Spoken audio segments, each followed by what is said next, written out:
Welcome to Delay the Decay, the podcast for unashamedly ambitious people who want to live longer, lead better, and love deeper, prioritizing what matters most.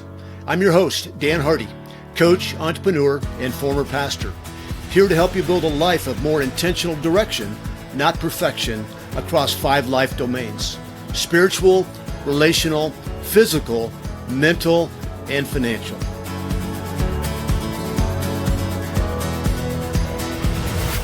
Today, I'm excited to welcome Amanda Spaak to the Delay the Decay podcast.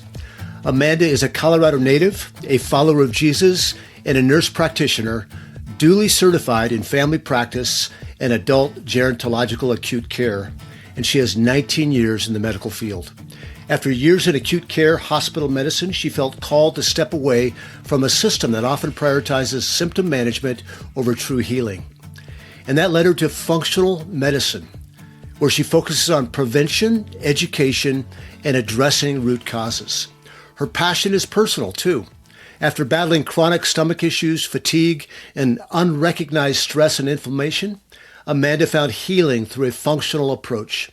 And now she helps others pursue the same kind of restoration. Outside of work, she loves being outdoors with her husband and their 2 sons. Amanda, welcome to the show. I'm really glad that you're here. Thanks, Dan. Just really honored to be here and excited for this conversation. Thank you. It's going to be a ton of fun. As you enter the new year, what is one habit or discipline that you are incorporating into your rhythms, your routines, that is helping you move upwards and to the right? Yeah.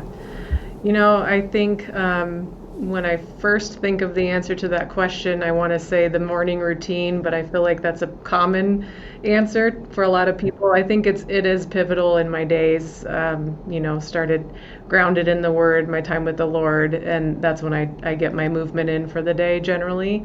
But when I think of kind of the deeper answer to that, and what's actually more challenging to me that I've tried to instill in my days is the quiet, the stop, particularly between transitions. So for me, when I'm leaving work and going home, spending that time, not jumping on the phone, calling somebody, actually turning the radio off, not listening to podcasts, because it allows me to reflect on my day, and leave kind of work, which, I'm learning as a business owner is not as easy as it was in the hospital, but it does allow me to have just a new sense of energy and focus going home into my role as a wife and a mom, which is really important to me. So I actually, I started that habit in COVID when I was at the hospital.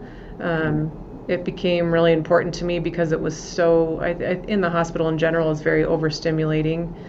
And so I just found that I was always doing those things that I mentioned, picking up the phone, listening to podcasts, just continuing to fill that space. And there was just no time for my nervous system to recover from that. And so trying to do that, like I said, mostly in those transitions, maybe from work to home, but even, where can I do that in the day to get into that quiet space, which is hard. It's hard to sit in that sometimes. It sure is. Yeah, there's always something vying for our attention, whether it be a podcast, wanting to turn on the music, phone calls coming in. Yeah, what's it look like when you're in silence or solitude? Do you pray? Do you just try to not think about the day ahead? What does that look like? Yeah, I think it kind of depends on what's happened in that day. Prayers very often, if there's things that are heavy on my heart, and I think that's where, when I was in the hospital, that definitely was my time in prayer. Just saw a lot of stuff, a lot of hard stuff, and carried that for many years. And so once I recognized the impact that was having on me, it was really spending that time in prayer, releasing that to the Lord, and just consciously thinking of, instead of in a negative way replaying things. I think that can happen easily where you spiral, reflect on interactions or things you could have said or done differently. You bet. Just also leaving that at the Lord's feet of I did what I could for that day, and there's more to do tomorrow. And I think, like I said, it's challenging. That's a challenging practice, but I'm trying to reinstitute in the daily life. Yeah. As I was thinking about this interview today, Amanda, our conversation, I've thought about journeys, that there's 3 journeys that you've been on in recent years, since I've known you. And I think I've probably known you and your family maybe 6-7 years, right before COVID, maybe. And that's the journey towards faith in Christ, the journey to entrepreneurship, and the journey to functional medicine. Yeah. Those are all like recent journeys. Let's start with your journey of faith. I don't know that I know the full story or remember the story, but just give us, how did you end up where you are today with a deep faith in Jesus Christ? I mean, by God's grace, really is the short answer. But I grew up in a Christian home, going to church, and at least had that foundation. I graduated high school, went off to college, and really walked away from my faith. Some of that was maybe influenced by the divorce of my parents at that time, and some anger, as a teenager, not understanding that. So several years making poor decisions and searching for all the different things to fill that void in my life.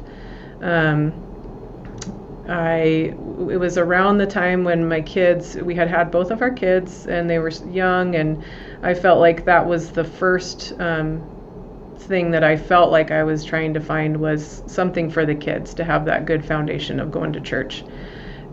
So I approached, my husband Jordan about that, and he had some church hurt in his past. He was not a spiritual person, but he was open to it, and so that was kind of what we thought we were finding it for, was for the kids.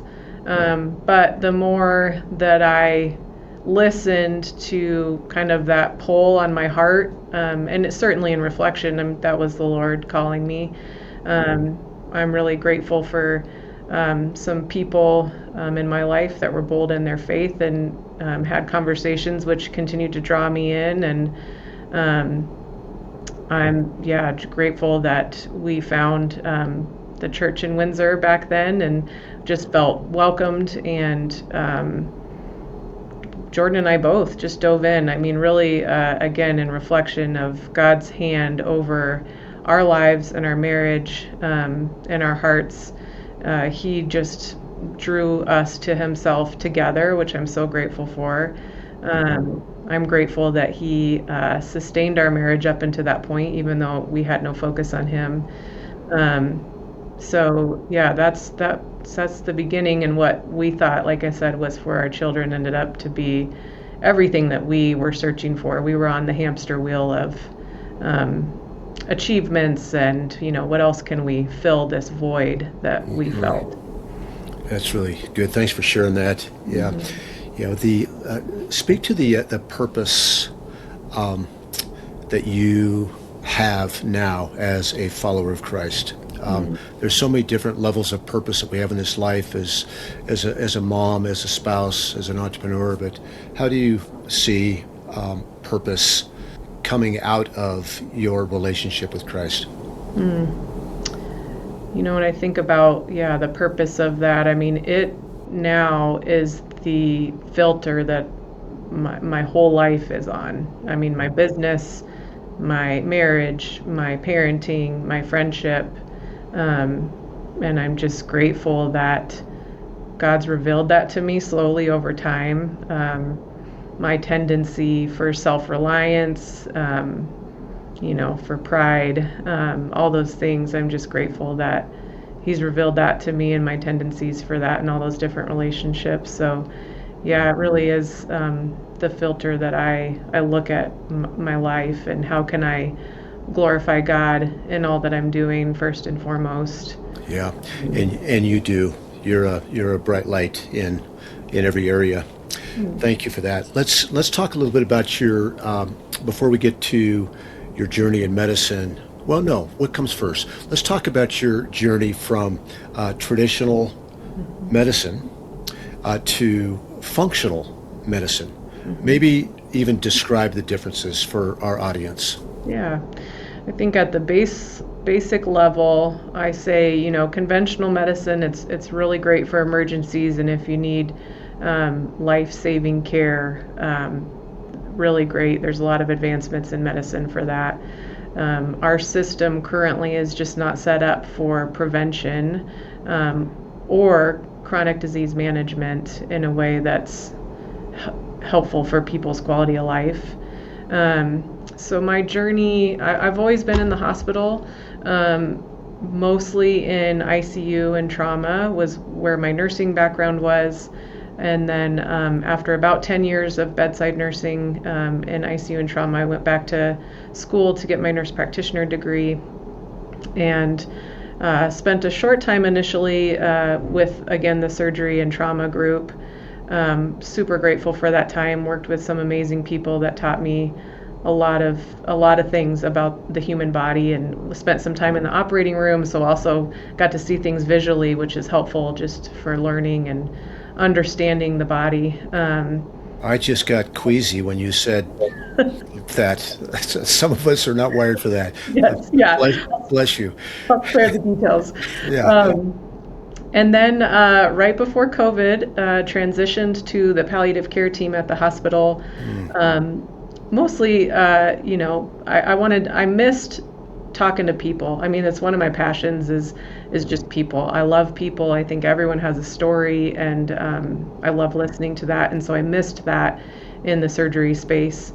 And so COVID hit, and on the palliative care team, if people aren't familiar, in the hospital, we're often working with people who have had a diagnosis that's greatly life-changing. Oftentimes that's at the end of life.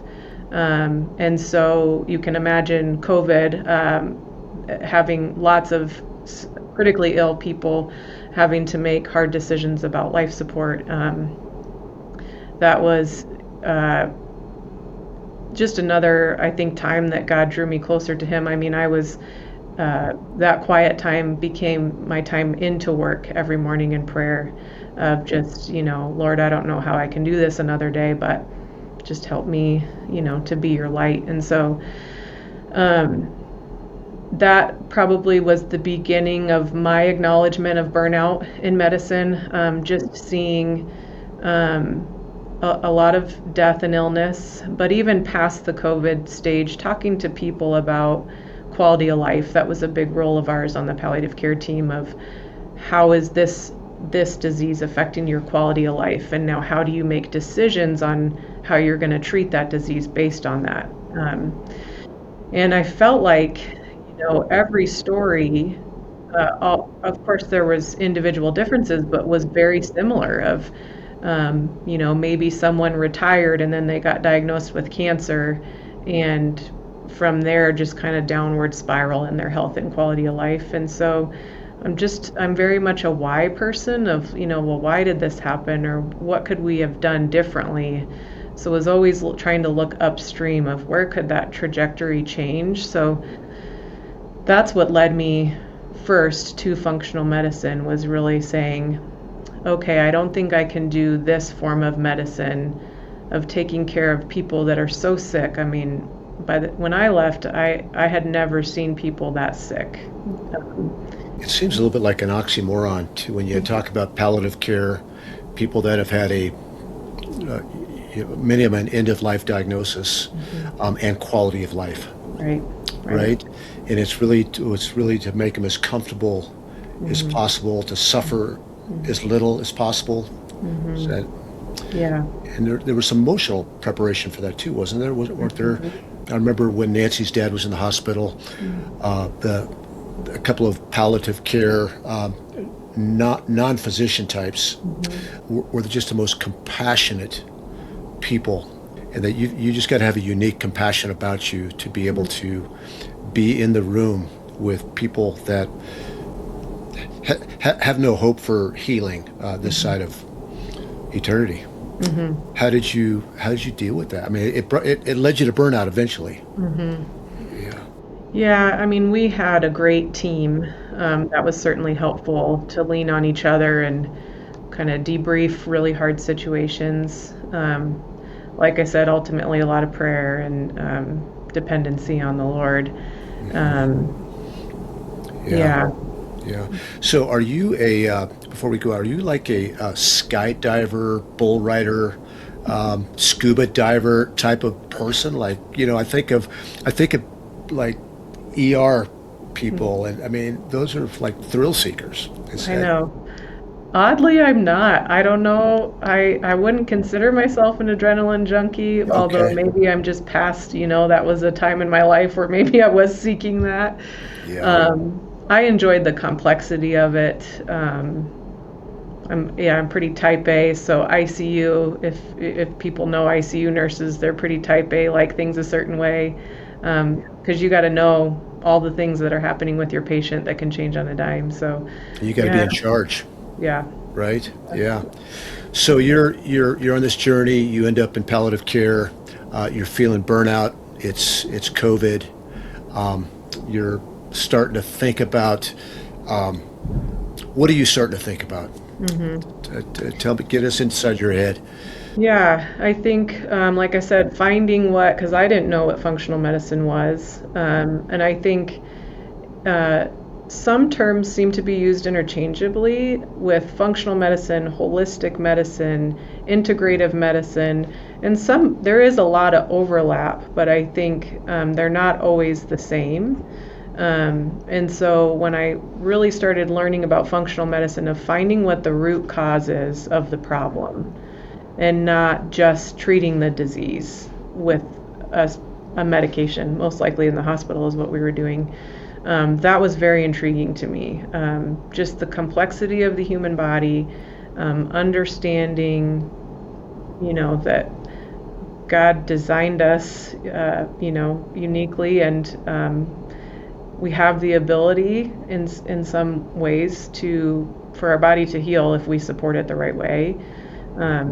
And like I said, prevent some of the things that I was seeing in the hospital. I think that's where my heart was, is seeing the look on people's faces when they're told they have a diagnosis, and having no, conversation before that to understand what led up to this. And of course, there are some things that are not explained by that. But as I saw the medical system become busier and protocol driven, I just felt like the person was being lost.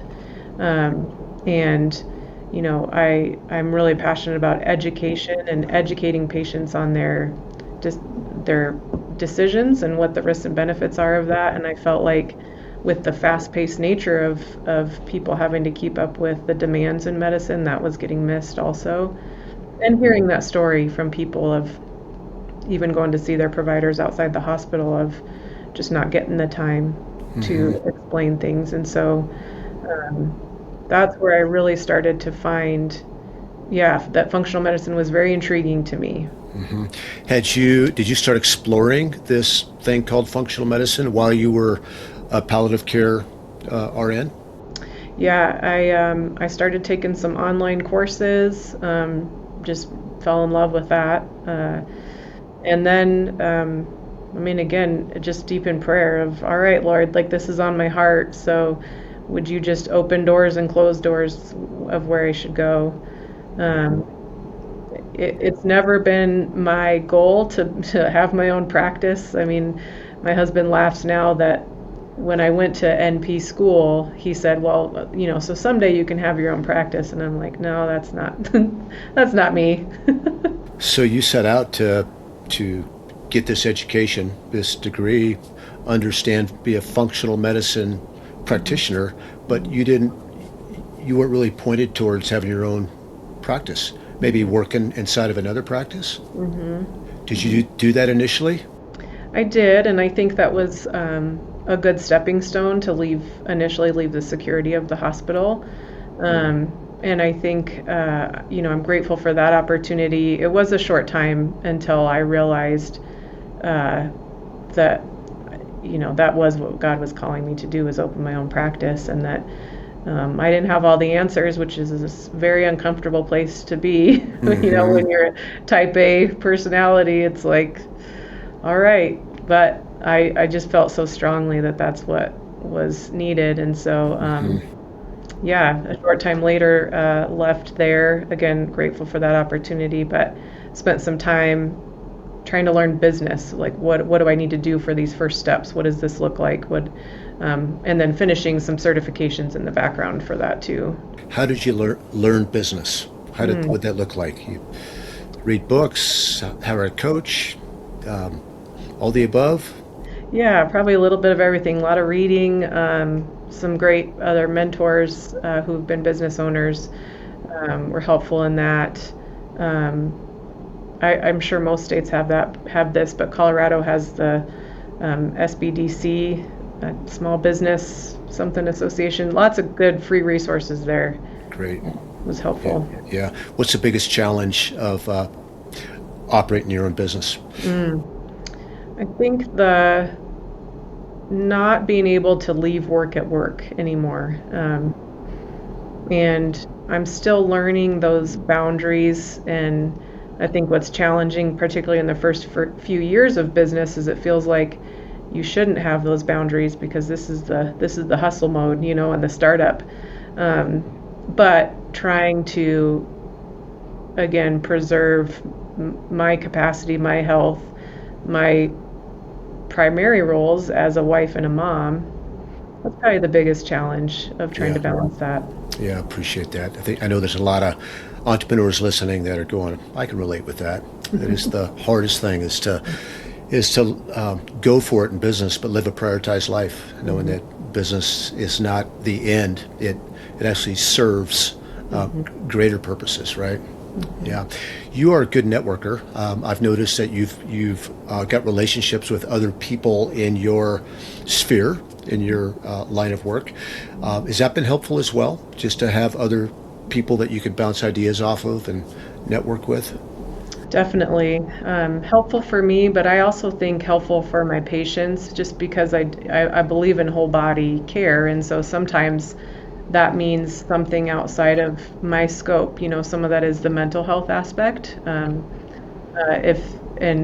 If there's a need outside of what we're working on physically, it's nice to have some connections inside there. Yeah, so I think probably the biggest pro to that is for my patients having connections of trusted people in the community. Yeah, love that. Wait, let's backtrack to palliative care nurse. You've got some great mentors in the conventional medicine space that taught you a ton, treated you well. How was that leaving their world? Were you questioned? Like, or did you feel supported by those who were for you when you were in the conventional medicine space? But they had to be asking questions like, what are you doing? Like, you going down the witchcraft and voodoo hole, or what? Yeah, I think there was some of that. My team that I was with right before I left with the palliative team was very supportive and not surprised. They knew, based on things that I had been saying and thinking for a long time, they thought that felt like the right fit. What's interesting about that transition out is I was at that hospital for over 15 years, and the leave was very anticlimactic. There was a lot of shared trauma working in that hospital and those different departments for a lot of years, and so it's kind of a weird feeling to just leave and close the door on that season. And then to kind of travel to this, what feels like sometimes the island of not only functional medicine, but an entrepreneur. So grateful for some connections that I have in different states that, we meet and support each other in that, do some case studies. So Yeah, Yeah, that had to take a lot of courage for you and your husband Jordan to leave a pretty comfortable financially, comfortable. You knew what to expect, even though you might not always like what you knew was coming, but you knew what to expect. What ultimately gave you the courage to leave that paycheck behind and a job that you knew well, and to step out into the great unknown? Yeah, I think it's interesting when I hear that of having courage. I haven't, yeah, I haven't felt like I've had that. I know it takes that to make the decision that we did, but honestly, the Lord made it so clear. I mean, I just still, I'm just coming up on a year on my own, and lots to be grateful for, lots to still be scared and unsure about. But at the end of the day, He continues to open doors, and there's just no doubt there. I mean, when I think about myself and I start thinking about doubting my capabilities, and that can take me on that downward spiral. I combat that with this is the calling that God has for me. I have no doubt about that. And so while we've had to make some different decisions financially this year because of that, I trust that He knows what I need and what we need, and that probably looks different than what we thought and what we've been living on the last couple years. But it's a constant refining process. Yeah, I love that, Amanda. When we have prayed about a decision, we've sought counsel on that decision. When we're aligned in those decisions with our spouse and other important people in our life, and it's go, like everything is pointing to go, we have to go, don't we? If all of that points in that direction. And it takes courage, and it also takes a deep faith that you heard the Lord right. And it doesn't mean that it's going to work out exactly the way you thought it would work out, Right. but it's going to work out exactly the way that God knew it would work out, right? And that is just, even as I'm saying that with the things that I'm creating and building right now, it brings great peace and even energy Yeah. to just go for it, because the outcomes are up to the Lord. Yeah. He's just called us to be faithful in taking the next steps, right? Yep. So good. Yeah, it wasn't long after I left, I heard a talk somewhere along the way once I started networking, which was a whole new environment for me, But I heard someone say, coming to the edge of that cliff of decision making, the majority of the people never jump. They get to the edge and their toes are over the edge, and usually, the majority of people don't jump. And so those of you who just jump and trust, that you get to explore what's on the other side. And that really stuck with me of, it just takes the trust to jump and be obedient. Yeah, thanks for that. Let's talk about functional medicine. I really want to spend the rest of our time there. Most of us are in this conventional medicine, is what you called it, loop, pathway, tunnel, because everything is set up that way. Our insurance pays for it. It pays for treatment of symptoms, not prevention of symptoms.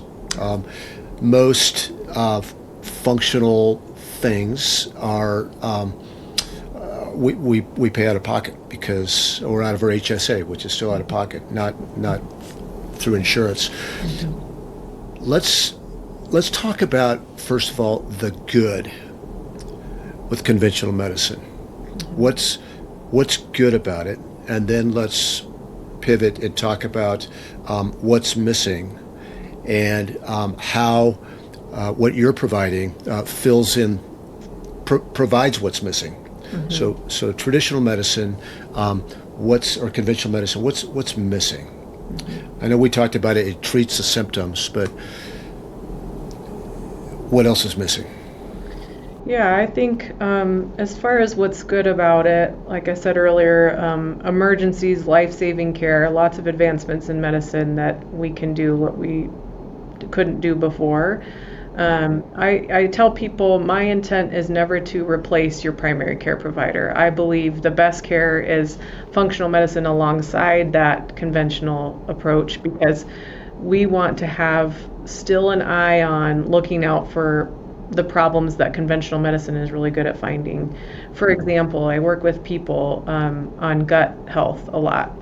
And based on maybe symptoms and findings and age, I always recommend they're getting their screenings. We're ruling out, or if there's findings that say, and that's that conventional side of my training of like this feels like we should rule out the scary things, and then once we have that answered, we can dig a little deeper. But I think like most things in life, if the pendulum is swung too far either side, there's problems. And I think that perfect space is in the middle when you can do both of those things. So yeah, I think emergencies, acute care, some screenings.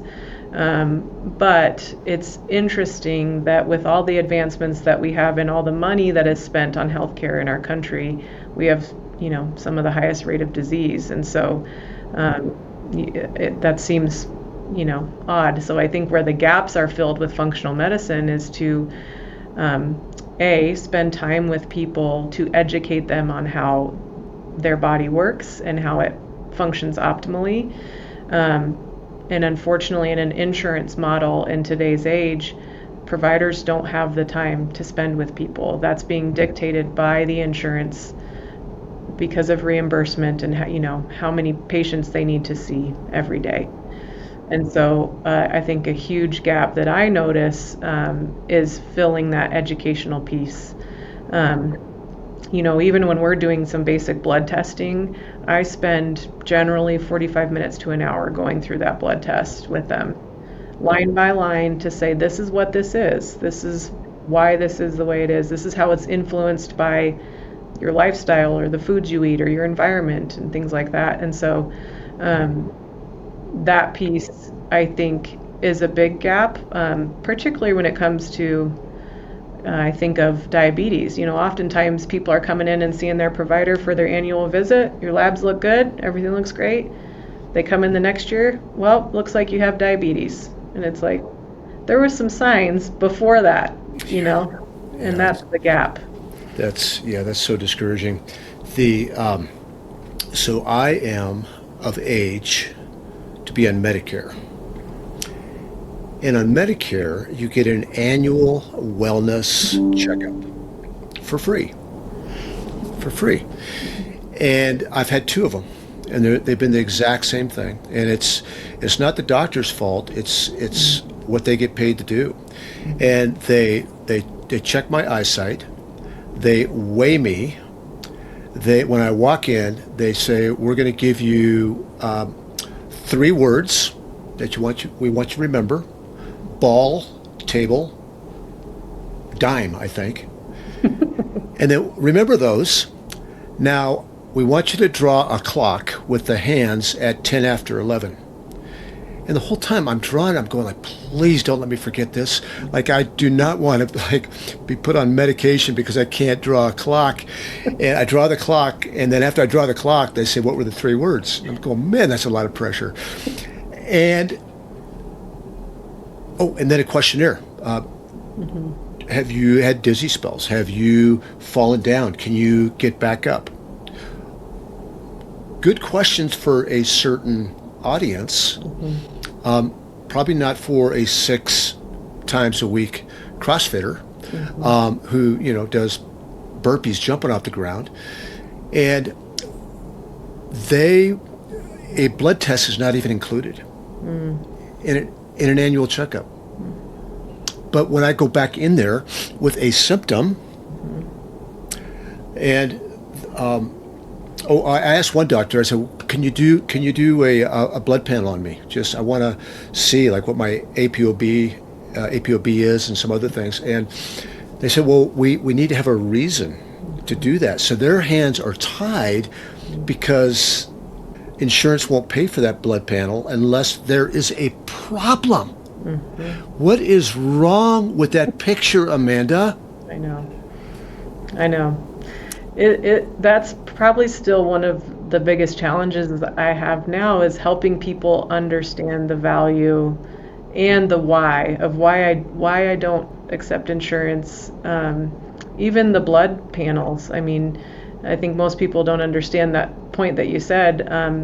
The provider's hands are tied if they don't have a diagnosis code to attach to that blood work, so that the insurance says, okay, there's a problem, which is why we're paying for this test. Where on the preventative side, we want to see where are things at before that problem arises, right? And so, it's crazy. Are there any secrets, kind of in between conventional medicine, no blood panels, no biomarkers, and hiring somebody like you? Like, is there a way to trick the doctor in the system to having them do a blood panel on you, and then you could even just download it in ChatGPT and get something? Right. Yeah, I think there is some online platforms that are doing that, where you can order your own blood panels, and so I think that's a good place if, like you said, that space in between, if for whatever reason someone can't work with a functional provider, or maybe wants to just get that data initially. I think those online platforms could be a good place to fill that. I think the challenge that I would have is that those responses are not generally individualized, kind of like you mentioned, of just because of your age, is this the feedback that AI is going to give you? That's not based on all the things that I find out from you when we spend an hour before I draw your blood to understand your history, your family history, your predisposition to disease, your lifestyle, your nutrition, all those things that go into the answer. So I think it's a good, like I said, to fill the gap, but probably not as comprehensive as it could be. When you do a blood test for your clients, when you check their biomarkers, how many biomarkers do you typically check? I don't know that I have a number, but generally when we first start out, it's fairly basic, because I have found when we skip over those basic ones, there's still some gaps. I think in functional medicine, not that there's not a need, but there can be a lot of money and things spent on advanced tests, which can be equally important. But I try to stepwise my treatment for patients, and I tell them we're starting at the basics to say, are there any things we need to rule out if there's some people that maybe haven't seen a provider for a long time? And again, that's my Western training to say, well, they're having these symptoms, let's rule out those big things, right? To see, is this a disease process that's already set up, or is this something setting up? And so, I'm checking liver and kidneys and blood count and hormones and some micronutrients and things like that, to say, okay, let's see, where do we start? And let's start with, what are you putting in your body? What are you, doing every day? And then work up from there based on, again, symptoms, history, initial findings. Okay. What is metabolic health? That's kind of a buzzword that people have maybe heard on the radio or reading an article. What does metabolic health mean? And how do we measure it? Yeah, I think metabolic health is big right now because of our obesity rates in this country. So you think of your metabolism as the energy source in our body, and that can be altered from what for many people in this country, a diet high in processed foods, not getting the nutrients that it needs, and it kind of spirals into this insulin resistance, meaning your body is not as responsive to the insulin, which then can lead to like type 2 diabetes, where your pancreas that produces the insulin can't keep up with the demand, and so you have this picture of diabetes. I think it's a super important topic when it comes to the basis of disease, of metabolic health. And when you think of that at the cellular level, supporting your body and its ability to, heal and repair and detox and all the things that it needs to do in the midst of the lifestyles that we're living of, chronic stress and maybe for some not an ideal diet and maybe a little more sedentary and all those things that we're seeing in our current culture. Mm-hmm. What are some of the most common shortfalls or shortcomings in metabolic health that you see in people?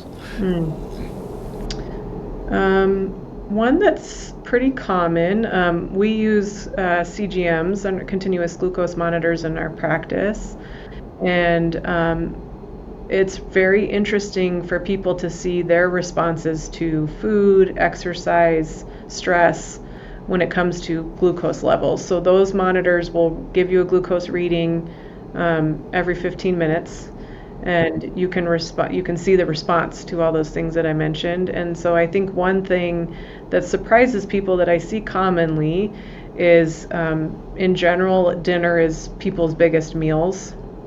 And then, usually, especially this time of season where it's dark and you eat your dinner and then you just go sit on the couch and watch TV and then you go to bed.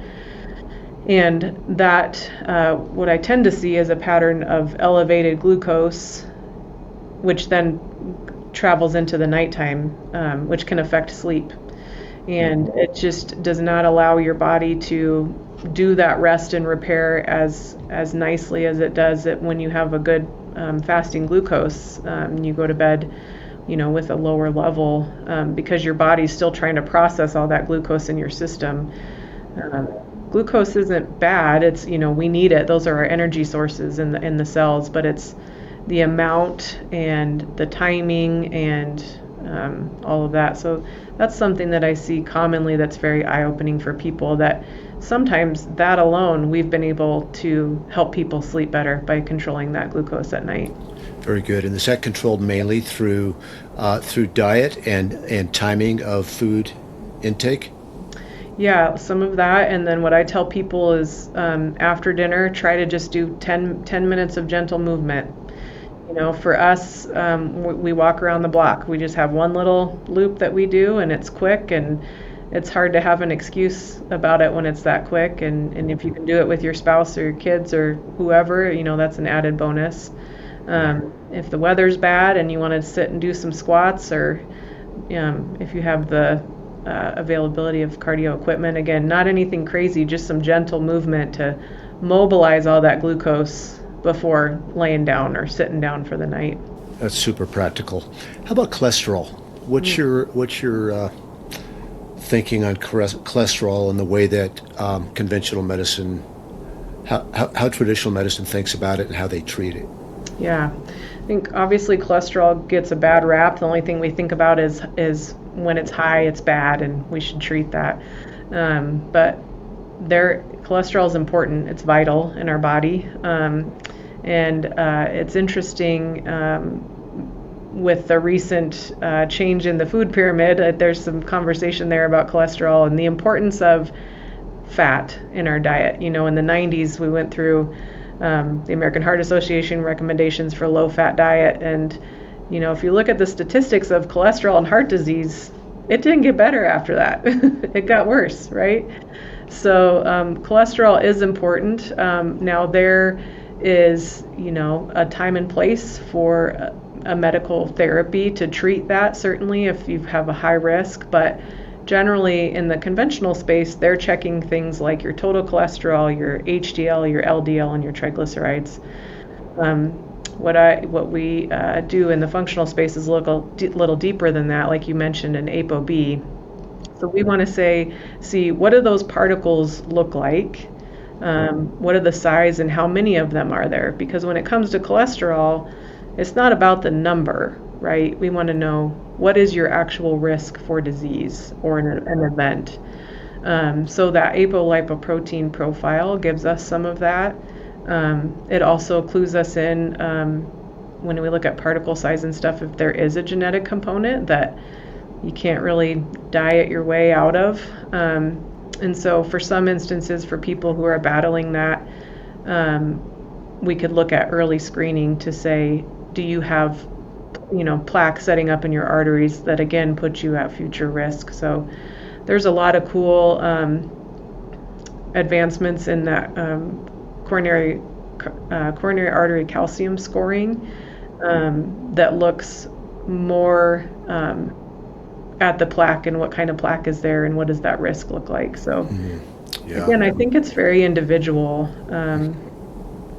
Yeah, I'm not a doctor, nor am I a doctor's son, but I'm just going to be bold enough to say that if you have high cholesterol, and the very first thing that your doctor wants to do is put you on a statin, get a second opinion and blood panels from a functional medicine professional like Amanda. Is that? Yeah, because again, that's my brain of the why, right? Like, why is it high? So we always go first. What does your diet look like? Sometimes that's obvious. If it's high in the kind of the bad fat, the saturated fat, maybe lots of processed foods, then that's where we would start. Let's start working on the nutrition piece. And then there's other factors of your liver and your thyroid. How are those functioning? Because those work in recycling those particles. And so, yeah, it's not just your cholesterol's high, you need to take a statin. Like I said, there's certainly a time and a place if it seems appropriate, but I think there should be some deeper answers there. Blood work doesn't lie, does it? Right. And it really is a trailhead towards improvement and fixing what ails you. And we don't spend enough time there. Let's talk a little bit about frailty, especially with older people, right? And maybe even specifically with women.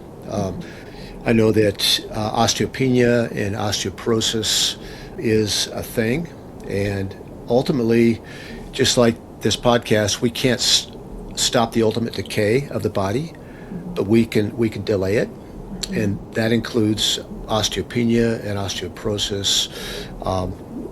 Talk to me about that. Why is frailty part of your passion in helping people? What do you see, and what do you recommend?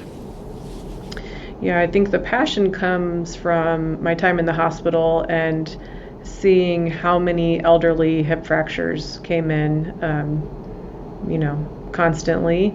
I spent a short time trying to figure out if I could be involved in a geriatric trauma program because of my passion for prevention. Just seeing that those hip fractures happen and knowing the mortality rate, the 1-year mortality rate associated with the hip fracture is like 70% if you're over the age of 65. And so it's not the hip fracture that generally will kill them. It's the decline that year following and the loss of independence and all of those things. And so that's where my passion comes from.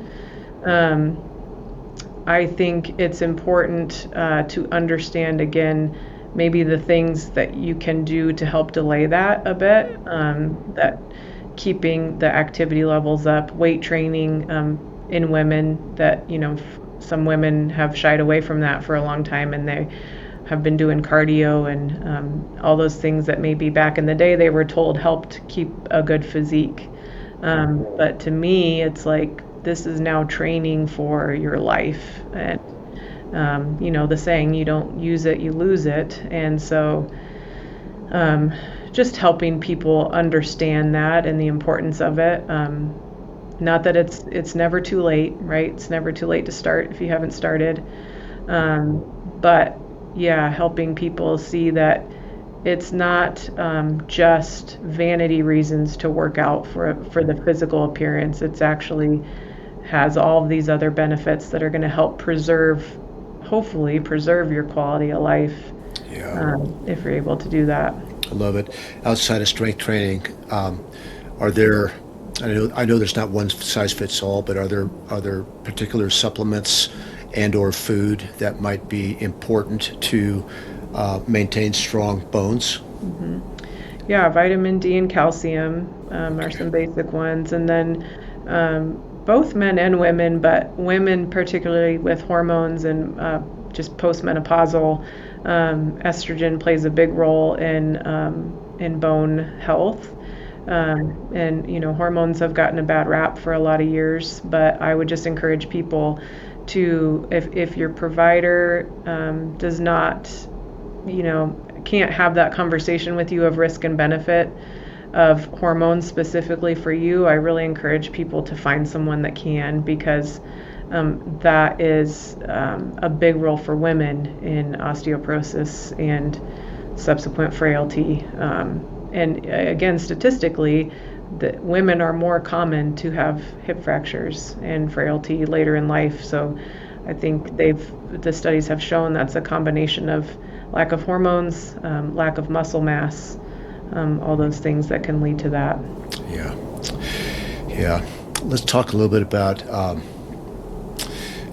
was just listening to a Peter Attia podcast, and this was a podcast that he had dumbed down for people like me.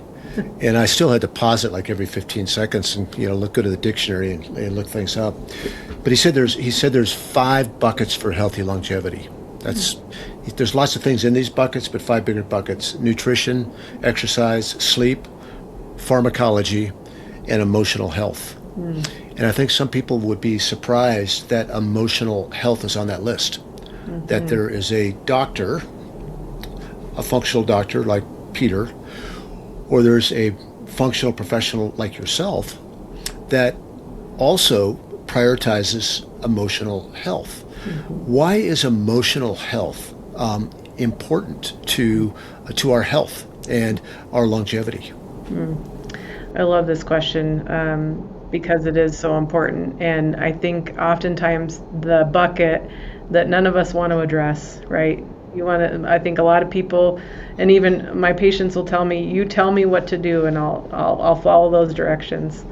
But it's when we start opening up that realm of the mental health, emotional health, that gets tough. And I understand, we all carry different experiences and traumas and things every day. And so I totally understand that. But when it comes to the importance of it, I think of the link to cortisol, so our stress hormone. And cortisol, and it's needed, it's our hormone that keeps us alive. I tell people it's the one that if you had to run from the bear to save your life, your cortisol kicks in. The problem is now most of us have been dealing with chronic stress, right? Chronic elevated cortisol because of just our fast-paced life. And our brain doesn't know the difference between that bear in real life that you're running from or that proverbial bear in your mind. Whether that's, watching the news and that kicks up that stress response and that anxiety response. It's the same response in our bodies because our brain senses a threat. And so tying that into the emotional health, and the story that we're telling ourselves in our mind that alone can drive your cortisol and that stress response. And why that's important of not wanting your cortisol high over time is chronic stress, elevated cortisol, leads to inflammation. And inflammation is really the basis of most chronic diseases. So can we measure our cortisol? Yeah. Yeah, the gold standard is to do that what's called diurnal. So you want to check it a couple times, it's actually 4 times throughout the day, because there's a pattern. There's a normal pattern in our cortisol. It's our wake-up hormone, so it should be high in the morning, we're feeling good, and then it should naturally decline throughout the day as we prepare for sleep. And our melatonin kicks in, and that's the circadian rhythm, cortisol, melatonin. So the gold standard for testing is saliva, so that's what we do in my practice is saliva testing. Again, it's helpful to see when I'm helping people with fatigue or sleep issues what that cortisol pattern looks like. Gotcha. And then if the cortisol is high is bad, right? Yeah, I mean, it's a balance, right? So if it's high at night, you're going to have a really hard time going to sleep. And that's that feeling that people tell me, I am wired but tired. My body is exhausted, but I can't shut down. And that's likely an elevated cortisol at the wrong time. And how do you treat that? I mean, you're not a counselor, even though I'm sure you could counsel. What's your typical prescription for those whose cortisol is out of whack? Or what kind of questions do you ask? Sure. Yeah. Yeah. It's generally, especially when looking at the pattern, if there's a time later in the day, maybe where there's a spike. For some people, I'll probably put myself in this bucket for a long time, and maybe even still, that coming home from work, after school, homework, dinner, bedtime, there's just a lot to squeeze into those couple hours, and we're just going nonstop. And so that's kind of my first questions is tell me about your day. And generally we've talked about that before we've gotten the test results back, but sometimes it's morning, tell me about your morning routine. What does that look like? Are you getting some good protein forward breakfast? When are you working out? That type of thing. What types of workouts are you doing? Because again, depending on where the cortisol response is, some workouts aren't as supportive for your adrenals for a season. So over time, if your cortisol is high, what your body's going to do is adaptively pull back on that because it's a survival mechanism. And so as far as what I do to treat that, I always start foundationally. Again, let's look at how you're nourishing your body throughout the day. Do you have some, vitamins that you're deficient in that we can help supplement for now that help treat your adrenals? Are you hydrated? Like I said, what does your workout routine look like? Does that make sense for you right now? I think commonly women starting to get late 30s and 40s and beyond, maybe that high intensity, cardio isn't the best thing for them right now. And so it's more restorative and walking. And I tell people I don't want to ever take that away because I understand the adrenaline piece. That's what we're chasing, that dopamine response. But sometimes it's just how, should we pull back on this for a time while things kind of reset? Yeah, that's good. Is there a place for sleeping aids of any kind for some people? Yeah. Again, depending on that cortisol pattern, if it's elevated at night, we can provide some supplementation to help decrease that. My goal is always let's work on what you can control in your day first, because I think sometimes in functional and integrative and holistic medicine, it's kind of this, I see people practicing a similar pattern of, well, this number is off, let me give you this supplement. And to me, it's like, that's no different than the conventional model. It's just different because it's a supplement.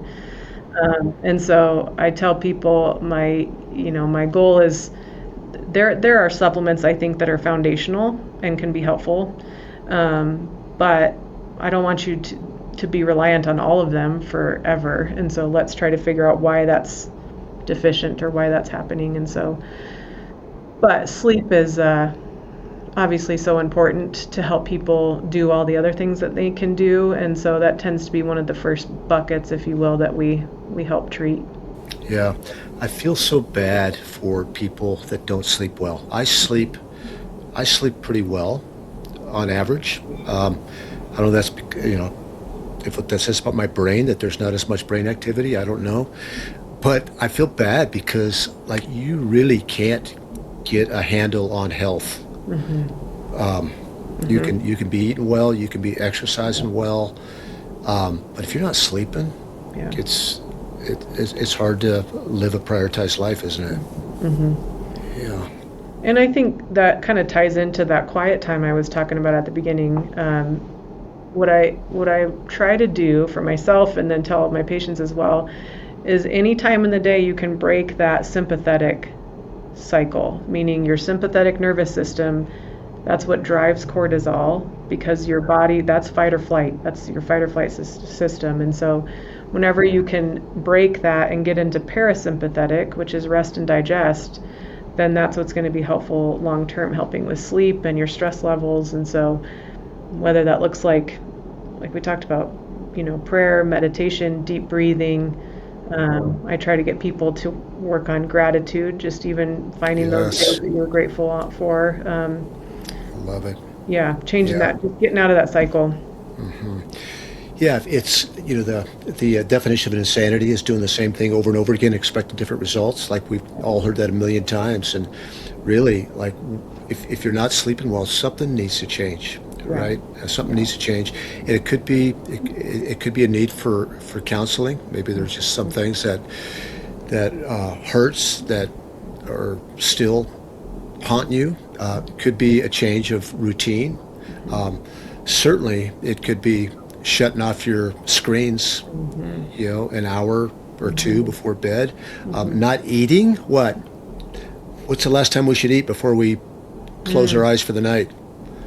In general, 2 to 3 hours before 2 to 3 bed. hours. So I cannot have that fig Newton like 5 minutes before I jump in bed. That's not ideal. Yeah. Right? So check some of those things. If you're not sleeping well, check some of those things. Well, Amanda, is there anything else that you just got burning in your heart that you're passionate about that you haven't had an opportunity to share as we get ready to close out?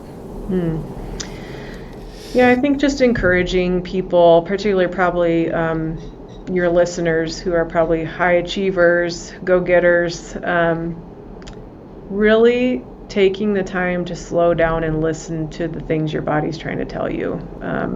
Symptoms are signs, and I think there are many people who are mentally tough and can push through things.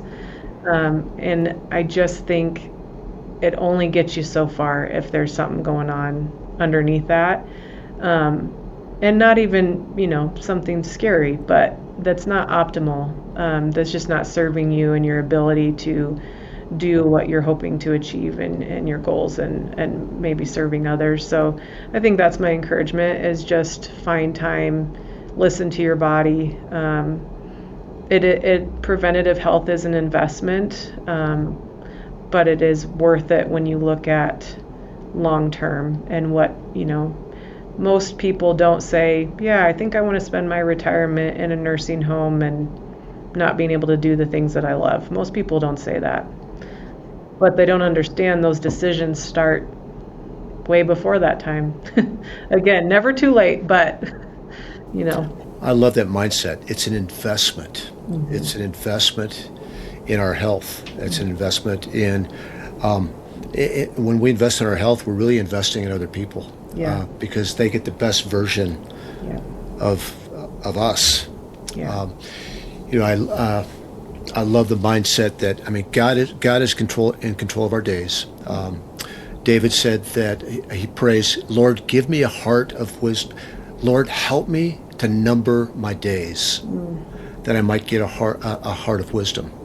In other words, Lord, help me live as though my days are numbered, so that I might live wisely. And our days are numbered, and only God knows our expiration date. But He's given us some control in that health, and ideally, our lifespan and our health span will meet, so that when it is time for us to go home, we won't be spending the last 5 years of our life in a hospital bed. We might, that might be what God has for us, but I don't think that has to be the case if we start making some changes today. And so, Amanda, thank you. If people want to find you and follow you and learn more about you and your practice, how would they do that? Yeah, my practice is called Graceful Living Functional Medicine. I have an in-person practice here in Fort Collins. And I have social media. Instagram is gracefulliving.fm. They can also email me. It's amanda@gracefullivingfunctionalmedicine.com. So would love to answer questions, interact. Appreciate that. Yeah. Do you take clients virtual? Do they have to be in Northern Colorado? They do. They have to be in the state of Colorado. And then generally I need to see them in person once a year. So it does probably limit location a little bit, but. Yeah. Most of you listening, I know it's not all of you, but most of you listening can make an investment in your health. You have a gym membership. You might shop at Whole Foods, but you're still stuck in the rut. This is me saying this, not Amanda, in the rut of traditional medicine. And in order for you to really understand what's going on in your body, so that you're not reacting to symptoms, but you are fueling your body through emotional health, nutrition, exercise, you need to know what's going on, and you need to hire somebody like Amanda to do that. And I'm speaking to myself in this way as well. I've just been enlightened over the last 12 months to this area, and I want to grow in my knowledge, and I want to grow in interacting with more people that are smart and loving and compassionate like Amanda Spaak. So, Amanda, thank you so much for being with us on the Delay the Decay podcast. And I want to remind everybody that it's about direction, not perfection. What's that next step towards health? Spiritual health, relational health, physical health, mental health, and financial health that God is calling you to make today. Take that next step towards direction, and don't worry about perfection. God is in charge of the outcomes. So until next time, have a great week. Thanks for listening to Delay the Decay. If today's conversation resonated with you, follow, subscribe, and share it with someone else on the journey. Until next time, keep prioritizing what matters most. And remember, it's about direction, not perfection.